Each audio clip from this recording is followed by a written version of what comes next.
everyone, welcome to Web Solution. In today's video, I'm going to show you how to turn off Bigo Live notifications. So let's get started.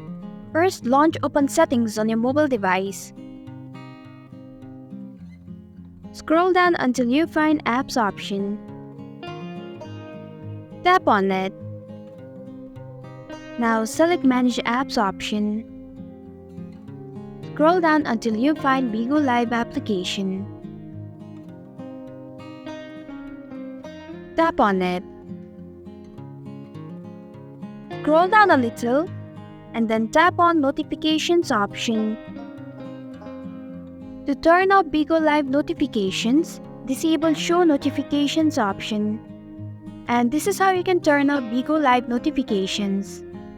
Thanks for watching Web Solution. If you like this video, hit the like button and drop a comment with any questions or feedback. If you are new, subscribe and click the bell icon to stay updated on our future videos.